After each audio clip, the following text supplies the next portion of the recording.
Welcome, everybody. It's the Too High Podcast. I'm Seth Kalina alongside, as always, Diante Lee. Diante, what's going on? Not much, man. Not much. We're getting close to, we're in bowl season now. We're getting close to the New Year's 6 games. That's always like my favorite time of year. And then we get, obviously, a lot of the playoff picture is starting to get almost more confusing now.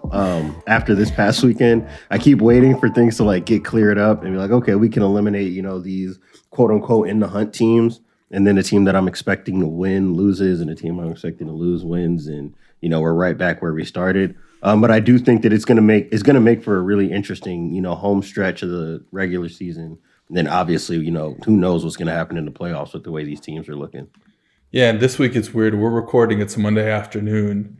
Usually, when we record at this time, where there's one game left, right? Right. And now there's 4 games. We still left. have like half the NFL slate, to play. And Browns Raiders is a big matchup for the wild card. Obviously, the Rams, trying to take over that division is interesting tonight or tomorrow night, whatever it is. But yeah, so still a lot of games left. But we want to start with last night's game. That is the Bucks getting shut out by the New Orleans Saints. So we are going to have a more in-depth discussion on this game because I know you wanted to write about it, the Saints defense and what they've done to Tom Brady over these 5 games where they've had really good success against him that no one else really has. But your thoughts just like quickly from the Sunday night game, what you saw live when you were watching it. This is something that they've done well, like you said, since Tom Brady's been in Tampa Bay. And a lot of it is just finding different ways to flood the middle of the field that isn't like just playing regular old single high coverage. So like the way that they play quarters, I know we've kind of brushed on it before, where they're looking to almost to get brackets on guys. They want to play really tight to routes. It's not so much like, hey, we're worried about protecting high and low. Like they're very committed to, we're going to get as many bodies in the seams as possible, because that's obviously the way that Brady kills you, right? Is working that intermediate area, between near or between the hashes. So that's probably been, the one thing that they do better than anybody. And then off of that, and this is where they had a lot of success, especially in the second half on like third downs and second and obvious situations where they're playing cover one robber. And now they have that safety lurking in the middle of the field as well. And they're able to take away a lot of those seam shots, those digs, the benders, et cetera, et cetera. You saw Gardner Johnson undercut that drag route. Like they obviously have the DBs who are able to make plays on the ball as well. And part of this is also informed by, Tampa Bay's injuries, losing Chris Godwin, which you just got the news on. He's out for the year. He basically missed the whole second half after kind of getting hit low. The play that Chris Collinsworth was talking about in the broadcast. But what Dennis Allen has done really well is just like really committing to taking away the seams, right? We talk about this with your Vic Fangio's, your Brandon Staley's, all of the best defensive coordinators. The one thing I think we spend the most time talking about is how much credit they deserve for really committing to a thing, right? Like if you're trying to take away outside zone, we're going to put all our resources into taking away outside zone. If you want to take away these benders, these overs, et cetera, we're really going to play the coverages to do that. That's been it. And they're one of the only teams as well that like really is committed to playing tight man coverage, brackets, one robber, like I was saying, all those tight coverage concepts against Brady. What do we typically see is teams trying to get like depth, right? You typically see Brady, give you death by 1,000 cuts, check down here, throw to the flat, hitches, and let guys go get yak opportunities. So to go the opposite way and say, hey, we're going to take all that away and go force you to beat us one-on-one on the outside, and we trust that Marshawn Lattimore can take away your best receiving option, that is where having a number one corner really becomes an ace in the hole for them. And they've been able to play to basically all of their strengths, and that's not even mentioning what they're doing in terms of pass rush and really crushing the pocket on Brady as well. Yeah, I mean, Marcus Davenport, I'm not saying the process was good to trade up back in the first round to go get a defensive end. He's worked out. I mean, he's having a really good year. He's developed. And as Cam Jordan is getting older, obviously you want to replace him with we've said this before in the podcast, a kind of like for like type of player. And now, while Cam Jordan still had some left in his legs, he had a great game last night. And they can pair them with on either side. And then the two defensive tackles, Onyemata is a freaking great player. And Shai Tuttle's been a good player. And like all these guys have been really good on the defensive line, which means you can do a lot of stuff that we've talked about where it's so hard sometimes, especially against the run, to play too high and then play with a 4 down, play like an even front. We talk about this before a lot. I know your defense is set up this way in high school. Like, you want to play a 3-4 and then too high in the back. It just, everything kind of matches up a little better. The Saints can get away with some stuff. We did see games where it didn't work out. We talk about the Eagles game a lot. It didn't work out that way. But because of how good that defensive line is and how they're able to eat offensive linemen in the run game, especially, they've just been able to do a lot of the stuff like that. Like you said, play bracket coverage. One of the things that they've been so much better at than they were last year and throughout kind of Dennis Allen's tenure, I would say, is they're not getting hit on explosive plays where they had some bust, but at the same time, I think they're a lot better. I think about them busting on like these deep corners. They're trying to run off. The offense is trying to run off one guy, and then they run a corner behind him, and then no one knows who to pick up who. They're trying to run a post and a crosser. No one knows who to pick up who. Everyone's Marcus Williams is like this guy, and then Lattimore doesn't come off, and PJ doesn't come off. That's not happening this year. Like they're just super sound, and like you said, when they want to play a lot of man coverage, which they have been doing this whole year, it helps to have a number one receiver. Paulson Adebo has been good. That's sneaky, like great pickup in the draft. Like one of the better draft picks of the year. And then, Marcus Williams playing some of his best football again. Yeah. PJ Williams not having to be that guy who we remember from a few years ago, getting burnt all the time. He can play in the nickel. He can play, the second safety. Malcolm Jenkins still a player at his age. And then incredible. And then honestly. CJ being back, CJ Gardner-Johnson being back helps a lot. And it allows them, because they did get burnt some against Godwin in the past because he's such a tough matchup. There's no good player to put on him, especially when you have Mike Evans and you have to play Lattimore on Mike. You don't have a choice, right? Mm-hmm. Lattimore has to play on Mike Evans, so you get these matchups underneath with Godwin. They've been burned a little bit, but at the end of the day, they stopped enough. And then when you don't see him in the second half, when you don't see him and Evans in the second half, it makes things a lot easier. But honestly, the Saints were just on it from the first whistle. Yeah. I mean, for you, from an offensive perspective, what would there be to do if you're Brady, if you're Leftwich, if you're Arians, that would give this trouble? Like, I remember vividly, the kind of change in approach when they played Green Bay in the championship game last year, right? And it was like, okay, he's uncorking every deep ball. Every time they saw one-on-one, they were taking that shot outside. Is that what it's going to have to be, if they end up in a situation where they've got to play New Orleans in a wild card scenario? Yeah, and I think, and this is kind of where the issue is with not having Godwin. And we'll see if someone like Scotty Miller can take that mantle up. We'll see Gronk. Gronk didn't have a great game. He has been very good this past month, but he's been very good as like a number 3 guy. Like now you put him in the second half where he's got to be the number 1 guy. I'm not sure he's that player anymore. Right. So, and I think the one-on-one shots, you're always going to get them with Mike Evans, assuming he's healthy. I don't know the latest news. I didn't see that he's out or anything. So I assume he'll be back. So yeah, I think taking those one-on-one shots, but again, it's like when you get these advantageous opportunities over the middle of the field when there's less defenders because teams are playing too high and so on and so forth, and you can get the Mike isolated on someone, not having Godwin is tough, man. Like he is so good. They we know that they're a huge condensed formation, stack receivers, and then use that to get Godwin over the middle off a pick, off a rub, whatever you want to call it. And then not having him. I think Scott Miller's a good player. Chris Godwin's a great player. Yeah, you just can't do that. Anyway, so like I said, we're going to have a lot more on this because I know you wanted to write about them and get really in detail on what's been going on with the Saints defense, who now in a playoff spot. That could change, I think, maybe tonight. By the time anyone's listening to this, that might be changed. But as of talking, they are in a playoff spot. Of course, do I want to get mad at the offense again? I don't know. Do you want me? I don't know. Do I want to do this every fucking week? I mean, honestly, this was one of the first weeks I was like, you know what? I'm not gonna complain. Like, do I like it? Well, No.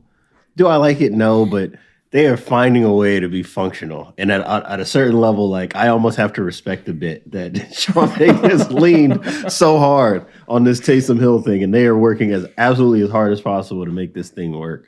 I will say though, the one thing I will say about their offense is that when they have Alvin Kamara, they have an offense. Yeah. You know, You they gotta can hit make him though. Yeah, hit him accurately on an angle route would help. But yeah, he's like I mean, my favorite thing about Taysom Hill, I mean, it's at least once a quarter. You get drop back, 3 hitches, and as soon as he takes a second hitch, I'm like, bad throw is coming. It's a guarantee. He's throwing the ball up the seam into triple coverage, and that's what happens every single time. the more hitches he does, I mean, I guess it's true for every quarterback. It just seems more pronounced with Hill, but the more hitches Hill does, the worse the ball comes out later. The worse decision Every is. single time. It's really bad. And I've said this a lot. I don't love the offense that they run for him because it really is the same offense. And then they just add a few more quarterback run stuff. But like you could just do like they put him under center a lot. But yes. He's not good. He's not a good pass. Like he just is not a good passer. That's what it comes down to. But I believe there's something you can do with him because he is a good runner. Mm-hmm. And they finally ran some zone read with the arc, the bluff and the release there by the tight end, and it worked for them. Something they haven't run this season at all. They had run in the past, but not this season at all. So maybe they're coming around to something. Maybe they play the Dolphins next week, so there's winnable games going forward for the Saints. Yeah. Anyways, speaking of the Dolphins, let's get into. I think it's my favorite. I know it's not your favorite segment that we do here, but my favorite segment. Who is the best RPO quarterback in the league? And of course, that is sponsored by Too High. This is sponsored by Too High. That's us. Sponsored by PFF, which is the company that we work for. Right now, you can get 25% off any PFF subscription if you use promo code Too High. That's TWOHIGH. I believe there's also, if I'm not mistaken, I don't know if it's out yet or it's coming next week or something. There is a 50% off sale on PFF Elite coming soon, or go on the website or go on like PFF PFF Twitter, and you can find it there. 50% off PFF Elite. What can you get with a PFF subscription? All of PFF's locked article content, PFF's NFL and college football betting dashboards, are grade-powered projections, covered probabilities, and betting values, 0 to 100 grades on all the players, player prop tool, much, much more. So if you want to support us and get 25% off, promo code is Too High. But like I said, if you find the other code for 50% off, that's coming soon, you can wait and do that. Also, this holiday season, we want all the Too High listeners to know that they are the best. And we want your help to create a list of what PFF should build for you. So email us at contact@pff.com. Contact@pff.com. Answer these 2 questions. What feature do you love the most on PFF? And what do you want the most from PFF? And then we'll try and get people working for you. All right. Tua. He is the best RPO quarterback of all time. That's what people are saying. People are telling me the best RPO quarterback of all time. Put him in the Hall of Fame right now. They're getting the new wing, build a new wing for RPO quarterbacks. It's Tua. He's the best. You just finished watching him. What's going on? What's going on in your brain right now? If Tua is the best RPO quarterback of all time, then the Jets have the best RPO defense of all time. And it's as simple as it was just as simple as just like playing regular quarters, like not special quarters. Regular basically 4 cross man is basically what they played. And it worked. So to me, and this is again reflective of just kind of like how I feel, when I wrote about what RPO calls mean, as far as like what the offense is after. I'm sure I didn't make any sense with that. Or the only people who understand what I just said are coaches, but there are certain RPO calls that elicit certain responses from an offense and defense, and you have to defend them certain ways, right? How you defend a Dolphins RPO which is more of your slants, more wheels, right? Things like that. Those slide RPOs, or you're getting a guy out into the flat where it looks like a bootleg, but it's really not. You want to defend those from a too high structure because you want to have more layers to your coverage. You don't want everybody at one level being moved side to side when they're trying to get the ball down the field behind your head. So you get more depth, they're able to play it. And one thing that the Dolphins are really good at, and we saw it a lot when Brissett was starting against the Ravens, right, where they're able to run those kind of pick wheels on their RPOs by getting into those condensed sets. Yeah, like they get into these condensed sets. They're hoping you're in man or you're in cover 3 where everybody's on one level. You pick a guy, get a guy behind a corner or whatever, get a guy chasing with bad leverage. It's an easy throw. And you don't have to get anybody down the field. There's no risk. It's a very lateral play, but you get a lot of yards out of it.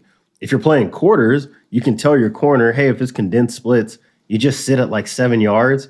When your receiver runs inside, something's coming back out. If nothing does, you're just sitting out in the flats, basically. You're almost playing like a cover 2 corner. And they were able to take a lot of things away. I mean, his first attempt being an interception, I think, was really indicative of the kind of day he was having. I mean, I counted basically 3 or 4 throws out of his, I think, like 50 dropbacks, where I was like, okay, that was kind of impressive. It was a slot fade that he threw in the second half. He had a corner route early in the first half. That was like a legit, like NFL that was throw. Legit, yeah. Yeah, like that was a great throw. You give him credit for it, and I think he hit Gesicki either on like a glance or a sail route. I think both of those, where I was like, okay, those are great decisions. Nice little good decision, way to manipulate the coverage, et cetera, et cetera. But just something as simple as the Jets, a defense that I don't think anybody has much of a high opinion on, was able to play 4 down cover 4, which is something that we know that Saleh was kind of playing around with last year in San Francisco.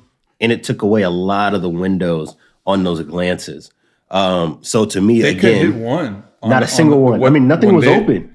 Yeah, it wasn't open. You were seeing a lot of RPOs where Tua was patting the ball and now he's rolling out, and now it looks like a passing concept, but what it was an RPO that was taken away, and now it's just scramble drill, right? So that was impressive to me that it was that simple to kind of take away or deny the thing that Miami wants the best, and they're probably going to see a lot of that going forward because they have such a hard time manufacturing offense. If you're always in condensed splits, always running the same motions and always running the same RPOs off the same looks, and you can take it away by just playing with, too high and playing softer with your corners and not asking them to have to cover routes that are going away from their leverage, there's going to be some trouble there. They're going to have a next step or a next layer in this offense, or they're going to see a lot more of that.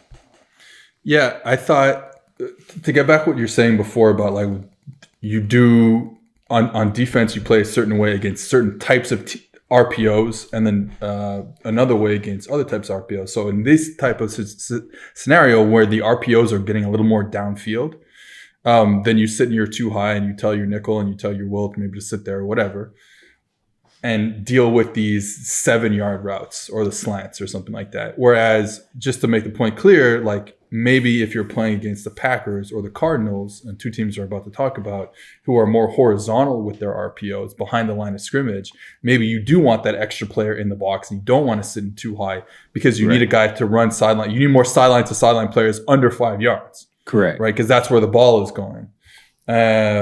So yeah, when the Dolphins see that, there's no problem for them because they'll hit the glance route all day, bang, bang, bang, no problem. But they just don't have enough in the tank for sitting in teams that want to sit in too high. And one of the things that they love to do that a lot of teams are really into right now, one of my favorite concepts that it's kind of spreading throughout the league. I had seen it a bit in years past, but it's like the zone read concept where, we talk a lot about if you're going to run zone read and you're going to boot the quarterback out, instead of it being zone read and the quarterback just runs, like a regular zone read, now you have zone read. If he keeps it, he boots the sideline and he has a pass concept there. And it's usually a 3-level flood to the sideline with the tight end is coming all the way across the formation on the backside underneath at like 1 yard, and you flip it to him if you need to. And then you have some routes, 2 routes down the field. But what teams are doing now is they're running almost like a post wheel. So they're running this motion, and the Dolphins ran it like 15 times. It seemed like every single time they caught an RPO, it was the same look. Yeah. The Chargers do it. The Texans have done it in the past. I've seen. It seems like everyone's doing it now. So basically, let's try to like describe it here. You have a motion that's coming from one side of the field to the other side. And that motion ends up being all the way across the field into a wheeled route down the sideline, let's say. There's one receiver that's already to that side of where the wheel route is, and he will run either a post or just straight up the seam. So now you've created a two-man concept that's like post wheel. And then you have, like I said, the third player, which is the tight end or whoever, coming from the backside all the way across for that 1 yard. So instead of it being an outside flood, it's kind of like a four verts. It's kind of like a four verts type of scenario. And this is really great against one high looks. Really, really smart play against one high looks because it's four verts. And what do we like versus cover three? Because early downs, you're getting more zone. You're getting seeing cover three. We have the seam. Seam's always going to be there versus cover three. But the nice thing, because the wheel route type thing, that route down the sideline is coming so late, you get corners who attach inside on the seam route, not realizing there's a route behind them on the sideline, and you can hit that route. Right. Well, if you're the Jets, you just say, we're going to stay in too high cover four, right? Just simple quarters. So now that wheel route just gets picked up by the corner because he's like, well, I have no inside responsibility. I don't have to overlap on this seam. And the safety is there on the seam. So it just like everything kind of plays out perfectly for the defense in these scenarios. I thought the Dolphins ran the ball like, I had to look at this up, but I thought they ran the ball like okay. They had some okay runs, but not enough. And this is the thing, like something I was thinking about was just like, because the Cardinals kind of felt the same way, where obviously everyone's playing too high now. You got to be able to run the football, but it's not enough in the NFL. Like there's not enough games where you see teams run the football enough to like win, assuming that their defense is not stopping the opposing team's offense. Like you're just not getting enough from a running game. You need something in the passing game. And I don't know if they have any. I don't know if the Dolphins have anything in the drop back passing game. That's the thing. And Waddle did not play. Waddle has been awesome. He did not play. They love running those crossing routes with him, and he's so unguardable when you run him across the field. So that will help them when they get him back. But it's rough offense to watch sometimes. I will say, I mean, it's funny that it happened this way, but this was probably one of the best games that Miami had handing the ball off to. Obviously, this is kind of the give and take, right, of what do you actually want out of your RPO calls? Because that's not what Miami wanted. Because if that's what Miami wanted, they would have just kept calling the RPO over and over and over and handing it off over and over and over, right? And the Jets don't have a good run defense, and they especially don't have the best run defense if you're taking another defender out of the box and playing light. So taking those looks away that you were just describing, it really nerfs what Miami is offensively. And they don't have a drop back game because all their drop back game is basically based on, hey, when we get in a single high, like you said, we'll just run all the crossers. It's very like play the hits. They're not necessarily trying to work through, a ton of different progressions. I think they're still trying to build up or evaluate whether or not they can trust Tua with that, because he had a lot of difficulty with it early in the season before they really took off with all the RPOs. So again, like it's going to be interesting to see if defenses take what the Jets, one of the worst defenses in the NFL, did and kind of apply that to, when they see the Dolphins, I'm really interested to see. I'm not sure if they have the Patriots again the rest of it. Yeah, like they that's going to be one with them.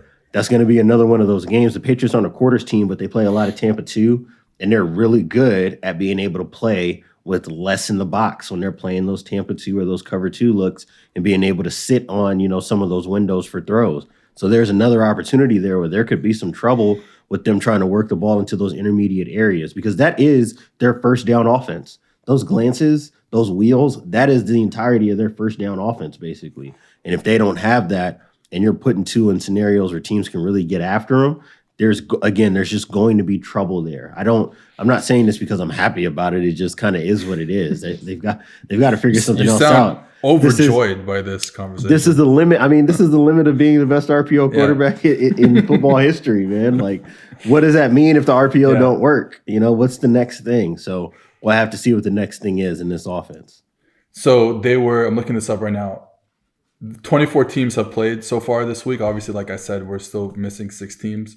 But out of the 24 teams, they were 7th in run efficiency, positive EPA per play on runs. Mm-hmm. Passes that aren't RPOs, 21st out of 24 teams. Just this week, just the week 15. Right. So, yeah, and that's been the Dolphins the whole year, and now they're in the playoff hunt. They've won 7 straight games, whatever it is. The defense has been really the offense. I think I just wrote about this. They went from like 26th in EPA per play before the win streak, and during the win streak they're about 17th. So it's not like there's not great on offense. The defense, however, went from like 27th to 2nd in EPA per play. Mm-hmm. Still, I'm assuming that the Dolphins are still kind of frauds because the quarterbacks they've played and the offense that they've played during this win streak have been useless. I mean, they're talking about playing Tyrod Taylor. They played against Zach Wilson twice. They played against it's not good. It's not good. I was looking at it a couple of days ago, and it's not good. It's the Texans, the Ravens. The Ravens game on Thursday night. Like, you give them credit for that. That was a good 100%. That was a good one for them. Then you play the Jets.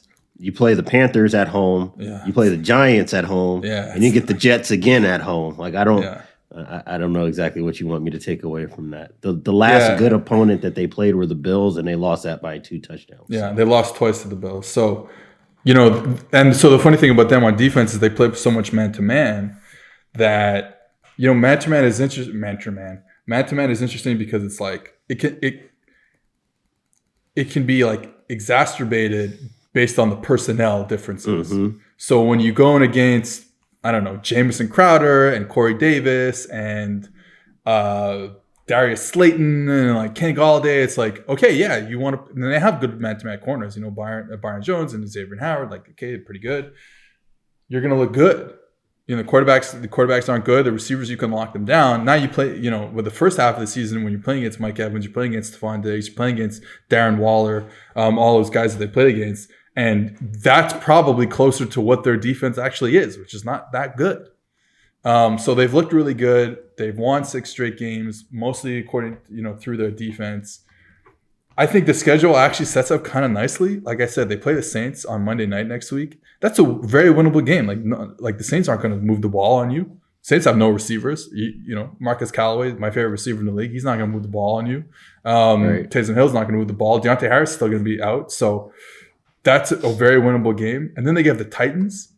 Hey, the Titans can't move the football in the past 8 weeks either. So maybe that's another game you win. And then you finish the season against the Patriots, who that's a tougher game. Now, they beat them week 1. Probably the Patriots should have won that game. But either way, it was a close game, 1-score game. But it was Mac Jones' first start, and he's obviously gotten so much better since then. So, but 3 winnable games for them. The schedule just sets up so nicely for them to make a real push for the playoffs, and honestly maybe even finish 10-7, get in. I wouldn't count on them winning a game in the playoffs, but they could certainly get in. And honestly, like at the end of the day, like that would be great for Flores. I would love that for Brian Flores, getting them in. Like it's been such a roller coaster there that I kind of hope they would get in. All right, let's move on. Something that a lot of people have been talking about recently is how do we parcel the success of the Green Bay Packers between Matt LaFleur and Aaron Rodgers. I think we haven't talked about this before, so I don't know your opinion on this. Can I guess that we're both going to say the same thing, and then we're both going to give equal credit to both LaFleur and Rodgers? Yeah. Go ahead. Yeah. I mean, it's good quarterback meets good scheme. Like, these are the type of marriages in football that you talk all the time about, right? Like, how do you make how do you make a quarterback who's risk averse take more shots down the field? And then how do you build the offense around a risk averse quarterback so that way he has the layups he wants? That's really what it is, right? Like one of the things that I wrote about before the season started was how they were using Diante Adams as basically their second running back last season. Like his average depth of target was like less than 5 yards, which is evidenced by like all the bubbles that they were running last year, right? Well, this year it's more like, no, we want to use Diante Adams as like our coverage buster guy. That's the guy we want to start hitting now on all the vertical stuff. Let's use our best receiver that way instead of force feeding touches. And they're able to do that, because Aaron Jones has had maybe the best season of his career, or one of. Like he's been extremely effective. Their running back room in general has been really effective this year. And that's helped kind of take some relief off of, their first and second down offense. That's the starter. And then from there, like being able to put together these specific looks that we've talked about, whether it's the, nub trips where you got a tight end on one side, three receivers on the other, trying to put defenses in a bind, right? And being able to work your offense off of that. The condensed looks that we see all over the NFL, being able to get in the under center and do all the jet sweep outside zone stuff when they want to do that, being able to play with two tight ends. They can get in the gun and run their zone stuff out of the gun, and they're effective with that as well. All of that, like they have a piece of everything. And then you've got, the best point guard in the league, right? In Aaron Rodgers, the guy who's almost never wrong with his decision making. You see some of those throws, the one that he made last week, over the top of the Ravens linebackers in front of the safety. Like you got a quarterback like that and you create the structure offensively that they have. I mean, these are the results you're supposed to get. These are the situations that we talk about all the time in football, and Green Bay has it. I think on a pro LaFleur side, I have like four things that I thought were very important. The first thing was the buy-in. Because we saw that, they did go to the NFC Championship game the first year, and they lost to San Francisco, but the offense was okay that year. Rodgers was okay that year. I think just like getting Rodgers to buy into whatever offense they were going to run was important. And getting him to be like comfortable with being in the pocket and comfortable with the plays that were being called for him to throw the ball on time. Rodgers is always going to make plays outside the pocket, but he had become too reliant on those type of plays by the end of the McCarthy era. And then LaFleur reeling him back in. So even though that's not even like on the field coaching per se, that's been, for me, the biggest thing. To me, that's the biggest thing. And I don't even care after that, I don't even care what type of offense. Could be air raid, could be that kind of the wide zone that they do here. It could be the Sean Payton, West Coast off. It could be anything. The fact that he bought in is the number one thing that has allowed them to succeed, and that's on their relationship. It's on LaFleur and whatever else. Formation diversity, I think, is very important. I think they do a lot of stuff, like you said. I put in like deception diversity. Yes. There's a lot of stuff going on in that offense. They're one of the best teams in the world at hiding their best players. By hiding, I mean like putting them in situations where they're away from what the defense wants to take away. Which leads to Diante diversity. Right. Our friend Nate Tice talked about this on his podcast, and we've talked about this privately with some of the Sunday Night Football stuff that we do. On Nate's podcast, on the Athletic podcast with him and Robert Mace, he talked about how they'll use Davante Adams everywhere in their stick concept. So this is just a quick game concept where they'll say, hey, you are the stick runner, which is the easy completion, or we'll put you as a number 2 and you can run the flat route, or we'll put you on the backside. You run a slant route, or you run the choice route on the backside. So it's like you don't know. It's not like, oh, every time Davante is in number 3, they're running this, and then you just cover it, right? And then the point that we made when we were prepping for Sunday night a couple of weeks ago was the same idea, but with their dagger concept. They run this dagger concept, which is generally a 2-man concept where the outside receiver is running a big in route, 12-yard in route, and the slot receiver is running a post route. So you get a high-low, and basically you get a high-low on the weak hook defender, or the strong hook defender, whatever. But they'll put him everywhere. So he's running the big in, he's running the post, and then they have him on the front side and doing stuff like that. So like just Davante diversity has been super important to them. He moves around so much. you can't get a beat on what route he's going to go, what concept they're getting into, even though they don't run a ton of concepts. And this is why you can get away with not running a million concepts, is because you disguise so much with like motion and formation and where Diante is lined up. So it's been awesome. It's obviously a super fun offense to watch when everything is going right. On the other side, you do have like Rodgers is really good. And again, it's like if you would have like I almost think that there's the offense probably is maybe not as good, because I really do like LaFleur, but it's probably still really, really good, even if any other coach is there and he bought into that system, like I said. Like I do think, Diante is a top 5 receiver. He's in that tier 1 group. There's no doubt. Mm-hmm. Might even be number 1. I mean, you don't want to get into like who's the best out of like that top group. Yeah, I don't have to say I don't get caught up in the rankings, but if you're telling me tier 1. If you're telling me there's a receiver better than Diante, I got to see it.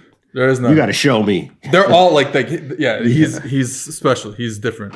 So I think obviously having those talented players, and Aaron Jones has been really good, and AJ Dillon, they hit on AJ Dillon, has been really good, and the backup or the other receivers have done their job. But I do think that's probably more on Rodgers' ability. But so like when I look at like, it's funny because I was thinking about play calling, and it's like, yeah, we get caught up often on, especially from the media, looking outside in, not really, especially like we're not game planning, and we're not really diving into the minutia of, game planning and stuff like that, where we'll be like, oh yeah, this is this great wide zone offense and the boot, and it makes all these quarterbacks look good, and that's play calling and stuff like that. And when play calling often, and especially in the passing game, that the drop back passing game, which it's very hard, again, like it's hard to get a beat on what teams are trying to do often, unless you really focus on one team, I think, and the defenses that they're playing and how they're game planning against those defenses. So much of play calling is about getting your quarterback to his first read. It's fucking hard. Yeah. It's like the hardest thing to do in football. It's the hardest thing. And I do think LaFleur does a great job of that, of like getting Rodgers right away to the first read, so he doesn't have to, and that's part of the whole buy-in thing, so he doesn't have to go through progressions. But Rodgers is disgustingly good at going through his progression. So it's like, you're always trying to find and give credit to, to different people, but it's like, it's hard. There's such a symbiotic relationship where it's like, oh, look at this offense the play goes for a 10-yard gain on a check down. And it's like, yeah, that's Rodgers doing it. But like LaFleur does some really good stuff getting him to the number read. The last thing I'll say about it is something that I picked up from our friend Bobby Peters, who writes really great books on NFL offenses that you all have to read. Was he was talking about something that they do that I think is fascinating. I think he calls it like progression +1 passing concepts, where, and honestly, I don't think anyone else does this in the league. They will pair a quick game concept, which is, a quick out, a slant, something like that, and the footwork that is tied to that concept. And they will pair it with, you saw this time and time again in the Rams game a few weeks ago, they will pair it with a deeper concept to the opposite side. And generally quarterback play is all about high to low, like coming either high to low in terms of your progression, or left to right, right to left in terms of your progression. And what they do is they'll go quick game. And if Rodgers likes it, they throw a quick game, no problem. He's super accurate. The release is great. He's a great quick game thrower. If he doesn't like it there, whether it's a 1 receiver thing or a 2 receiver thing, then he can reset his feet kind of backwards, which you don't see a lot. And he can move his eyes to the opposite side of the field and work a deeper concept that is getting open later. And like, you just don't, like Brady doesn't do that. Breeze didn't do that. Rivers didn't do that.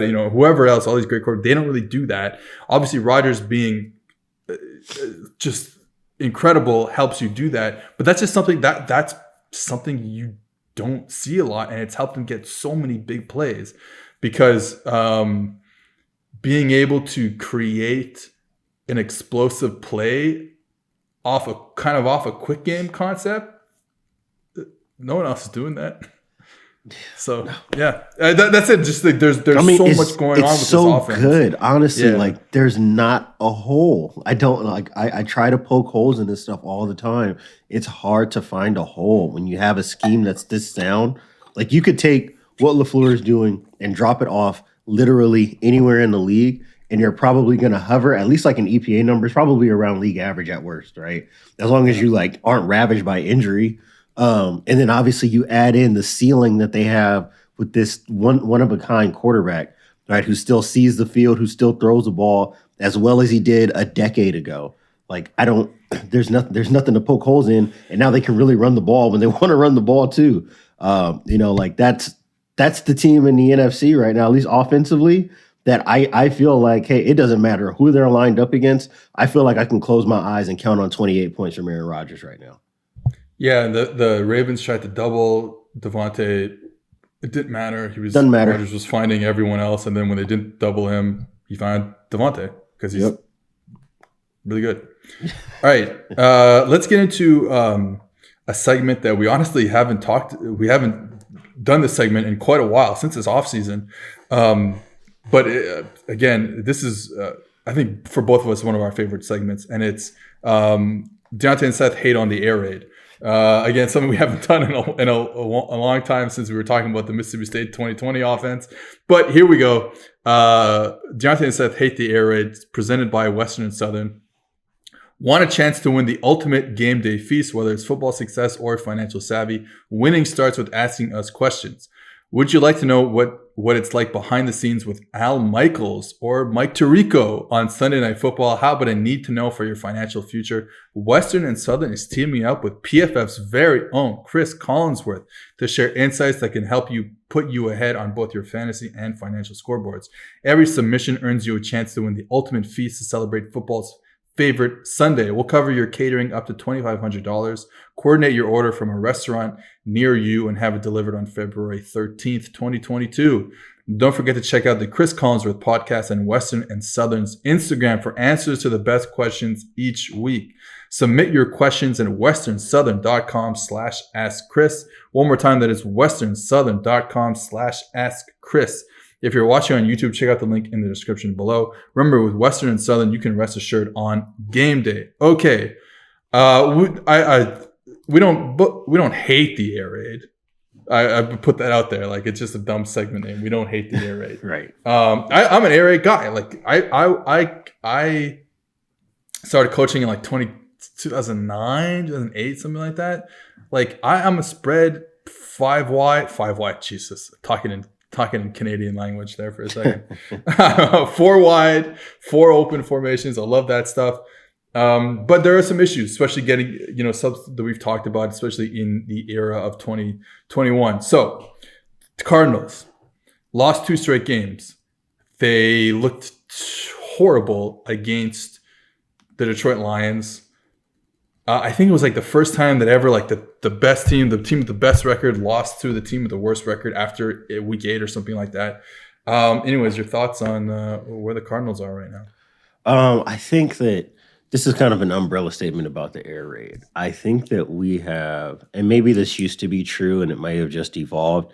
I think that the air raid used to be pitched as though it was easier. It was the easiest offense on the quarterback. And I think that nothing could be further from the truth, to be honest with you. I think it's actually the easiest offense in the world for the other 10 players because there's not a whole lot to the offense. It's actually the most difficult on the quarterback because he has to do all of the diagnosing after the snap. Like, because there's not a whole lot of alterations happening within the structure of the offense, you're just running the plays, and the quarterback's the one who's got to figure everything else out along the way, which is why, to the points that we've been making since, I guess, like August of this year, or going back into the spring of 2021, that this is actually a very high variance offense, right? You're not playing for the averages.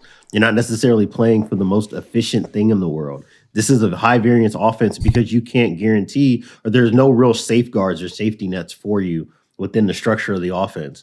So that's why a team like the Cardinals can burn hot as they did, for the first 2 months of the season, because when all the variances work in your way, because you have a quarterback that's extending and you've got all these guys that are matchup problems one-on-one, and now you're buying them an extra second to second and a half to find a hole in the defense or to beat man coverage, it's beautiful then.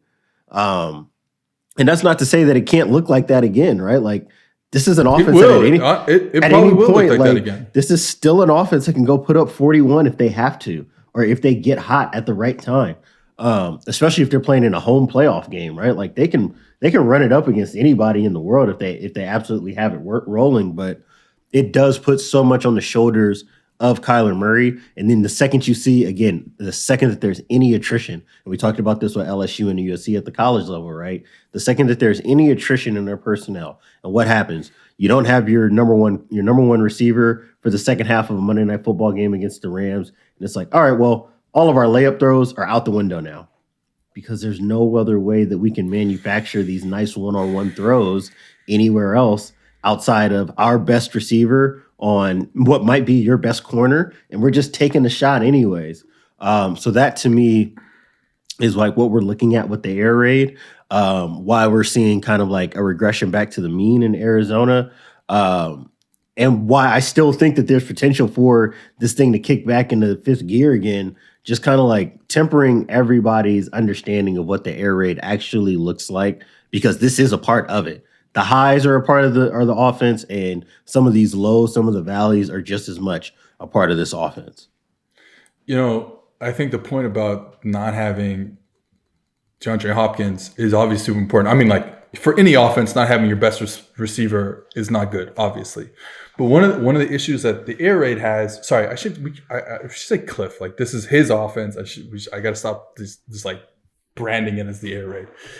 One of the issues that Cliff has in his offense is they can't just be like, hey, DeAndre Hopkins is out, so we will put, like, in other offense with the type of receiving core they have, they'll say, hey, maybe AJ Green goes to that position and we get more snaps for other receivers. We get more snaps for Kirk. We get more snaps for Rondale Moore. You know, Ertz does some other stuff, and so on and so forth.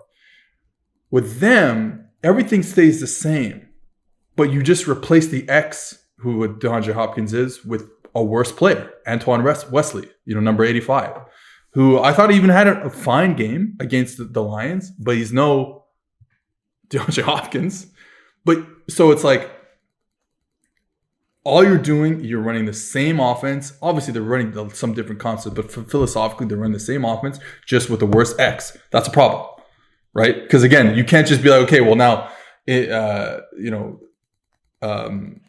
Green, who's similar, will run those routes, and he's obviously still a good player. Clearly, he's had a resurgence this year, and then we can do other stuff. But like, they're just running the same stuff. But Antoine Wesley is the X, so that is a problem.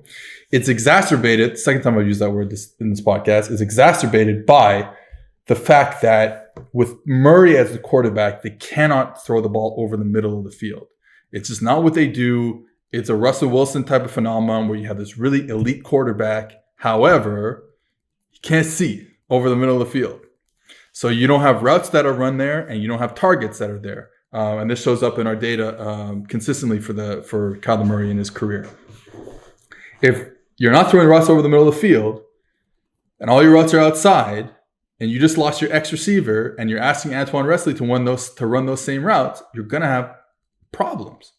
Like, that's really what it is. You're just gonna have problems, and they have no way to deal with that. And like I said, they ran the ball really, really well, and they can run the ball well from these spread sets. They're good at it. Also, I'm pretty sure Rodney Hudson did not play, and that makes a big deal from a protection standpoint, which they kind of got eaten up alive a bit against the Lions blitzes and stuff like that. So that's a problem.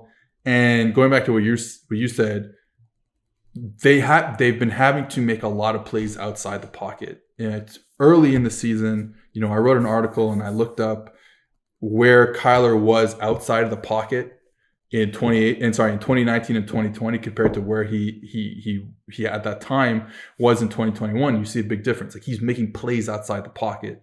All of a sudden, those plays can very easily dry up. It's the same Russell Wilson thing. Like, all of a sudden, you have this elite quarterback, but if you can only target the outside and you're relying so much on making plays outside of structure, the plays can just dry up.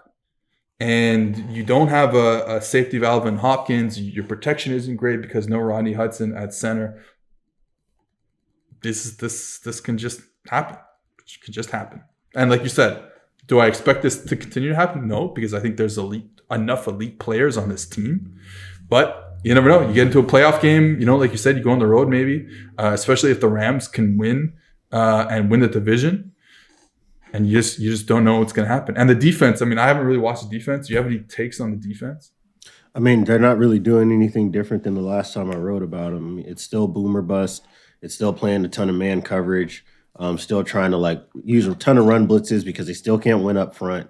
They're still using all of the exotic pressure packages that they've had. So nothing has really changed for them in terms of identity. This is one of the few teams where it's legitimately we just got to coach it up better, right? You hear all that stuff. We got to execute better. You hear that all the time, and it sounds dry and uninspired. But this is one of the few scenarios where I think it's actually fitting. That's actually the issue right now, is that they've got to find ways to just make these plays because there's nothing else happening. You're not going to see a LaFleur adjustment saying okay, this isn't working. This spread stuff isn't working. So let's get into, under center 12 personnel, jet and boot action. You're not going to see that type of thing from this offense. Their RPO game, come on, man. Let's give me some slants, man. Give me some downfield. It's just horizontal in the RPO game, like we talked about when we talked about the Dolphins for a bit. It's the opposite of that, right? Dolphins want to hit you down the field, and it's giving something to their offense. To tell you the truth, I don't understand why all teams don't run slant RPOs and glance RPOs and stuff like that, but whatever. But yeah, they don't do that shit at all. Even if you were to divorce what's going on with Arizona strictly from the air raid, which I don't think you can do, this is also a conversation that we've had with Baltimore, right? The limits of what you can put on the shoulders of your quarterback and your quarterback alone. He's basically been the most dangerous running threat for them as a scrambler and on design runs, and he has to work out all this stuff for them post snap, because they're running all of these, they're running a ton of different formations and personnel packages on the field. So that means that there's really not even continuity in who's actually going to be where on a play-by-play basis, especially when you remove the fact that I don't have DeAndre Hopkins as my X receiver. That is the constant. When that guy's not there and they're running all these different packages and you're in 4 open and you're getting all these different coverage cells, et cetera, there's a lot to be worked out for this quarterback. So I'm not the most shocked in the world that they're having the issues that they're having right now. Yeah, no, me neither. You could have told you that from day one. They just don't have a second, not a second gear, but the changeup. They just don't have the changeup. They are who they are, and it can look very, very good, but it can also look very, very bad, which is what's. They lost to the fucking Detroit Lions, so that's very, very bad. A lot. That's not. And had good. Didn't just lose. They had a whole. It was bad. Day. Yeah. Tough in the red zone. Tough everywhere, honestly. Yeah. And I think that they don't have enough easy gimmies, man. They just don't have enough stuff where everything is done with formations and motions to give you a free completion somewhere down the field. They just can't. It's tough. They're spread. Everything's one-on-one. It's spread. You can get a double move maybe sometimes, but not really a lot of gimme throws down the field. All right, let's finish it off with Cowboys offense because they've been okay the last couple of weeks. I'm still on board. I think, when the second tight end comes back healthy, I think they'll be a lot better. They won't have to use that friggin' offensive lineman as a fullback anymore. I don't want to see that again. I don't like that at all. It's kind of okay for them. I don't know if it doesn't really work, but so getting the second tight end back, CeeDee Lamb not dropping 6 passes like it felt like he did against the Giants. Dak's been good. He's just Dak. He's so good. He's super accurate. He understands how to get through progressions. He's super smooth in the pocket. I tweeted about how light he is on his feet. And They just need to do a better job of finding some more explosive plays. I think that's really the main thing. They just having some trouble, but like Dak is making everything work. And if CD probably catches a few more, then the scoreline looks a little different too. Dak has just been awesome. He's still awesome. And even though it doesn't show up in the stat line, he is awesome. Let me tell you. I'm sorry. So to me, the thing that I'm seeing, like, if there are any issues with Dallas, I think the one thing that I will probably say is that there's a lot of McCarthy coming back into this offense. It's a ton of quick game. So that's why I think that sometimes even the stat lines can kind of belie who Dak is as a quarterback or what he's doing on a play-by-play, basis as a quarterback. Because if you go and watch the film, the decisions are always right. Awesome. We talked about this with Aaron Rodgers when McCarthy was there too, right? Like the over-reliance on quick game, because you have a quarterback that's elite at working out quick game, can actually kind of stagnate in offense. And that's really kind of, that's why I think they left a lot of points on the board. I think they could have gone downfield a lot more often against the Giants and found success.